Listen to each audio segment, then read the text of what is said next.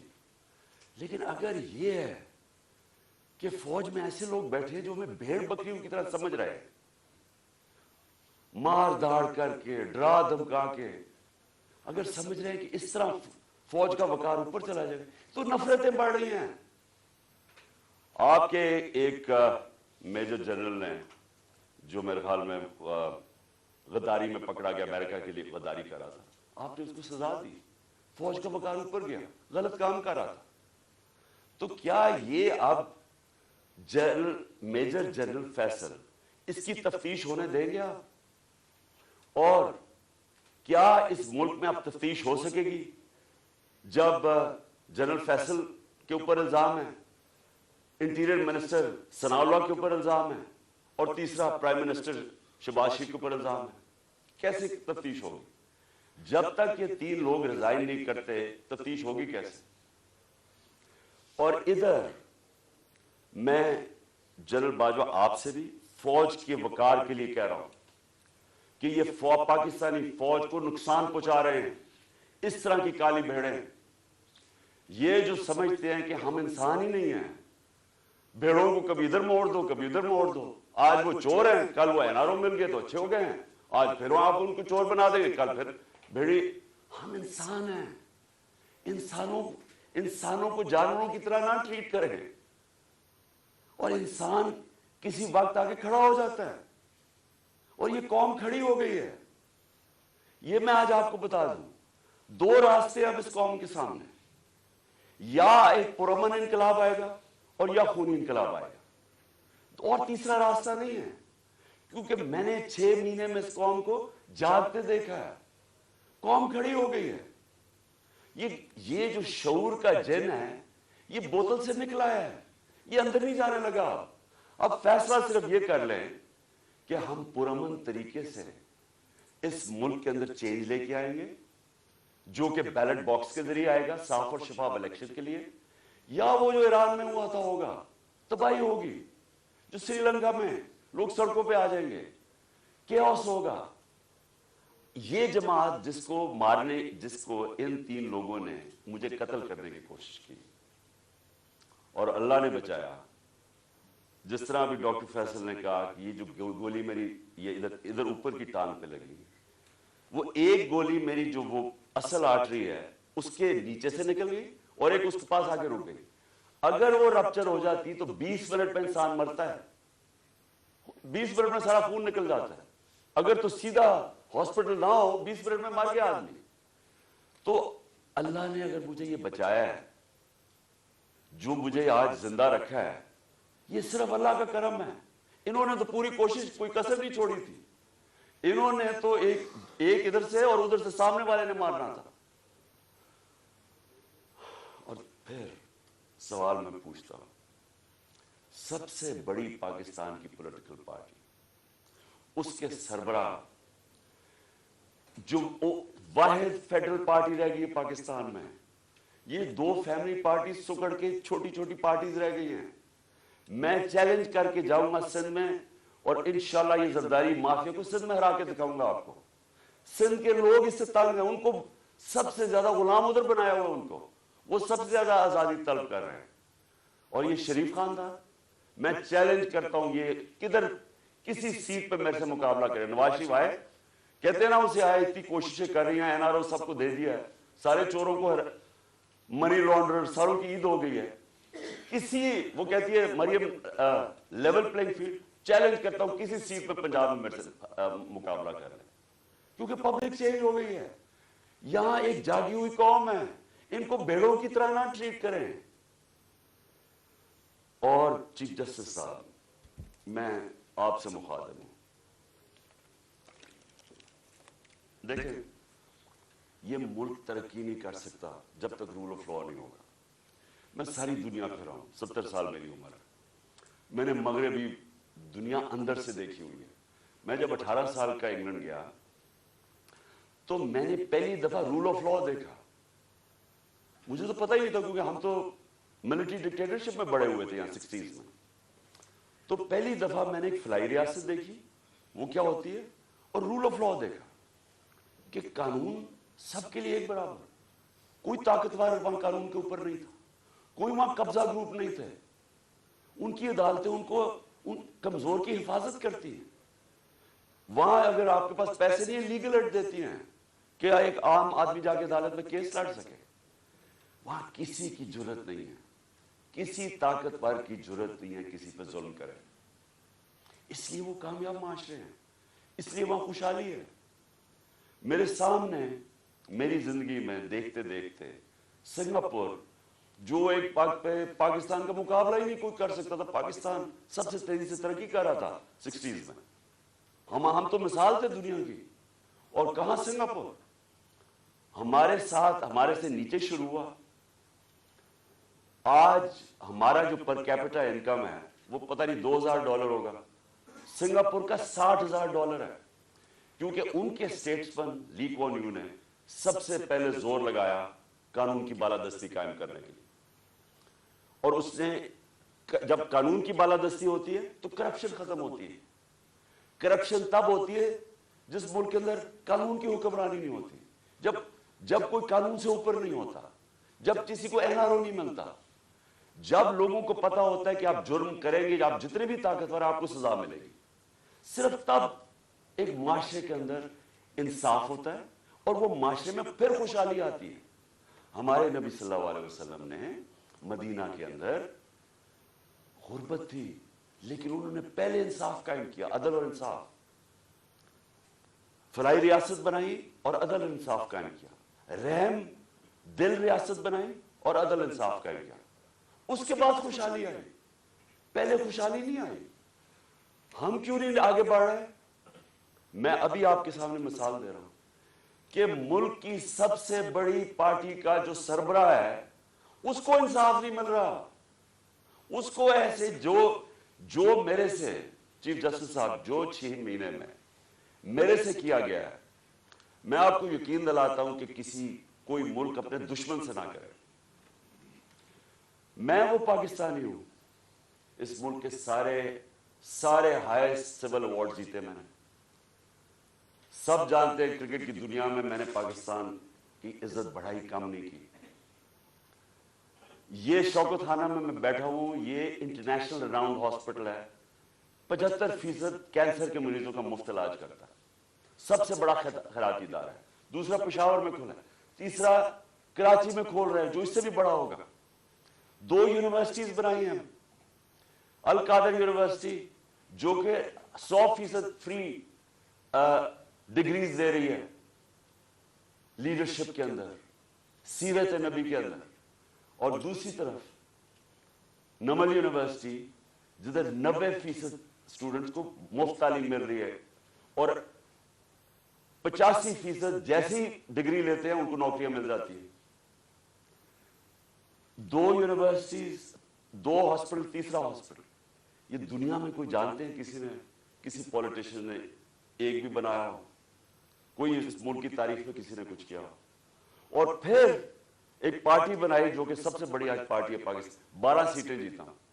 اگر میرے سے یہ ہو رہا ہے, میرے گھر کے اوپر میرے نوکروں کو پیسے دیے گئے میرے خلاف جاسوسی کرنے کے لیے, ڈیوائس رکھنے کے لیے, گھر کے نوکروں کو میری فون کالز جو میری پرائم منسٹر کی فون کال تھی ان کی ریکارڈڈ کر کے ریلیز کی گئی ریکارڈنگ آفیشل سیکرٹس ایکٹ کی وائلیشن ہے.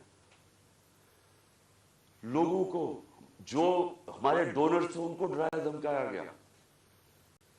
ہر حربہ جو استعمال ہو سکتا ہے کہ ایک دشمن کے خلاف وہ میرے خلاف, یعنی یہ میسج پہنچواتا ہے یہ جو الیکشن کمیشن ہے, جی میں نہیں کہہ رہا, پیچھے سے مجھے حکم ہے.